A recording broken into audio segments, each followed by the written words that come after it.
Welcome to Management 7 News. I'm Ludwig. And I'm Joe. Thank you for tuning in tonight. Tonight we have a very interesting topic. Can millennials who are taking over the world be trained? Ludwig, who exactly are the millennials? The millennials are the sons and daughters of the baby boomers, born roughly between 1982 and 2000. They're more commonly known as Generation Y or the Net Generation. This generation only knows life bound to technology. They are always connected to the world by PDA, phone, or computer. They are an educated, diverse, confident, driven, goal-oriented, independent group of people who value work and demand respect. According to Eric Chester from Employing Generation Y, although they are better educated, more techno-savvy, and quicker to adapt than those who have come before them, they refuse to blindly conform to traditional standards and time-honored institutions. Instead, they boldly ask why. And according to Carolyn Martin and Bruce Tolgan from Managing Generation Y, organizations that can't or won't customize training, career paths, incentives, and work responsibilities need a wake-up call. Now to you, Joe. Thank you, Ludwig. To understand how to train millennials, first managers need to understand how millennials learn. Millennials prefer three things: hands-on training, working in teams, and social networking. They prefer structure and face-to-face meeting, but they can easily be bored, and therefore managers need to sort of entertain these millennials. Millennials are going to require more coaching than previous generations because they're raised in a culture of over-parenting. Also, being raised in the age of the internet, they're used to finding their own information, processing this information, and using it for whatever they need be. Now, over to Billy to tell us more about old training techniques which no longer work for this fascinating new generation. Thanks, Joey. First is lecturing. In this type of training, you have a trainer or lecturer who teaches the trainee in a classroom-style setting. The training is usually long hours with little interaction and feedback between the lecturer and trainees. In addition, lecturing is also formatted in long sections. For example, trainees partake in a 3-day seminar or lecture on this topic. Therefore, P times A and B equals P times A times P times B divided by A. You guys paying attention? Yeah, Come on, guys. You guys gotta wake up. You guys gotta write this down. Come on now. Who really wants to sit in a lecture using this whole thing?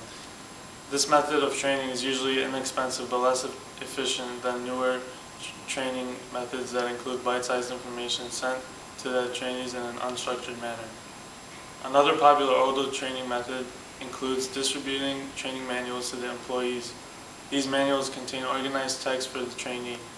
Although this method is fairly inexpensive and reading the manual can be done on the trainee's own time, manuals can tend to be impersonal and boring. However, the manuals are useful for finding information via the table of contents. Furthermore, because the manual is in text, it allows the trainees to keep the information for future use. Now with the old and in with the new. For that, we'll go over to Brett and Joe. Hi, this is Joe Catalano, and I'm on location in Radio Shack, a hub of new communication technology for these millennials. This new generation is used to fast and efficient communication. Therefore, the way older generations communicate needs to be slightly modified.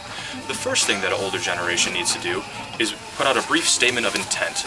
So for example, let's talk about your quarterly review, or let's talk about this new client. This allows the older member to express to a millennial, this is what we're talking about now.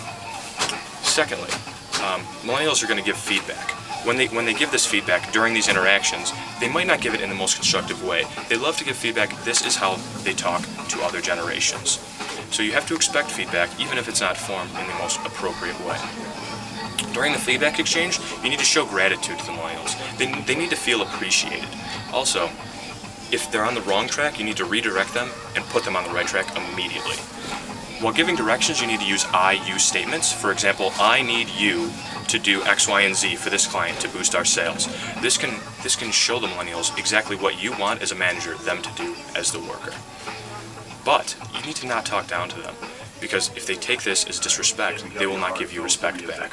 Another way to effectively communicate is to paint a picture, to really show them what you want. Use descriptive words and show them exactly what you need to be done. And as a professionalism way, you need to not use slang, because FAT, fat, and PHAT, fat, mean two very, very different things to this new hip generation. And also, you need to use humor, because millennials need to see you as a person and not just their manager. Because they mix networking, socially, and businessly, they're going to see you as a wider person. A brand new groundbreaking technology that different companies are using is called classroom training. This is where they're taking groups of people, along with senior level managers, and putting them together. They're going off in week-long sessions overseas or out of boundaries, and they're spending 14 to 16 hours together. They're training together, they're living together, they're eating, they're drinking together. This builds a fostering learning environment. Because these students spent so long in colleges, this is what they're used to. They're collaborating within the context of a learning environment.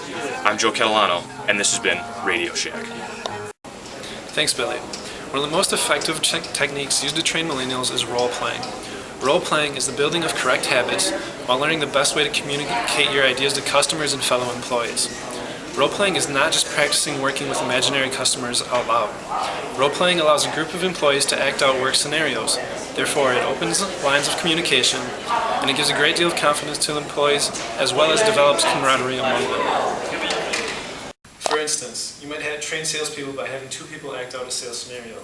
One acts as a salesperson, the other acts as a customer. Hello, Mann. How are you today? I'm good. How are you? I'm doing well. How can I help you? I actually need a cell phone. I have just the right thing for you. Oh, great. The new lovely, sleek Samsung Behold. Wow, that's pretty nice, but is this really what I want, though? The other trainees may watch the role play and critique it afterwards. This allows them to retain information and put it into practice once they are on the job. Role-playing can be used in every department by management and employees to practice business situations.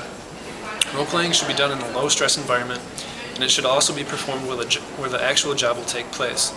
The casual environment is better for learning, and the location will ensure that those role-playing will have all the necessary notes or equipment that they would use in a typical job. So to summarize, assigning roles to each trainee and having them act out different parts can help them understand what is required on the job and what type of behavior is acceptable. Thanks, Brett. Companies today need to connect virtually with the millennials by using programs such as e-learning tools and C-Suite. These are programs that help provide insight, instruction, and communication styles, change in business applications, conflict management, and decision-making in a way that people can connect. Millennials' preference of text and email is a prime example of how they are simply doing things different from past generations. Technology is at their fingertips, and because they're utilizing these daily, they think nothing of sending a text instead of writing a handwritten note. Millennials love to engage in things such as Web 2.0 activities. Web 2.0 versus a previous standard allows users to interact. A plain website without it allows users input, whereas a blog feeds off of it. Millennials enjoy communicating, fostering learning, sharing knowledge, collaborating, and building organizational relationships. Web 2.0 helps improve all of these objectives. Millennials embrace technology rather than just using it like their predecessors. A millennial wants to be trained interactively, like using videos, blogs, wikis, and e-learnings.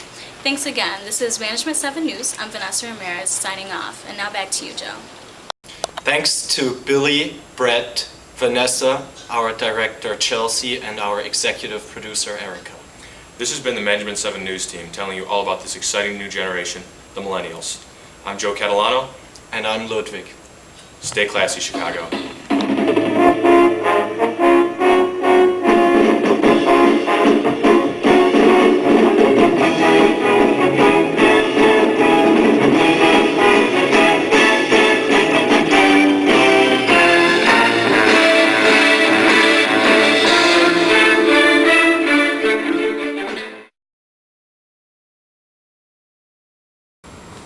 Bonsoir mesdames et messieurs, bienvenue à Management 7.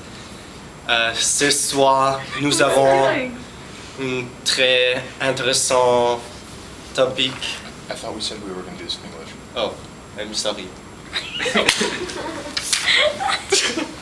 Millennials need different forms of communication.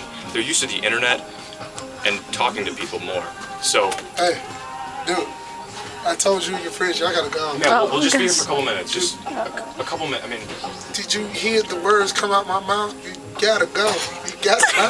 We gotta go. Thank you, Billy, Brett. Thank you, Billy Ziya, Brett Kasper, Vanessa Ramirez.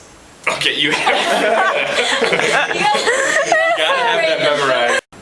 Guess what I did this weekend? Get thrown out of a bar? No. My girlfriend did a SWOT analysis of me. Yeah. Guess what she came up with? 2 strengths and 80 weaknesses. Could have guessed that was gonna happen. I work with you.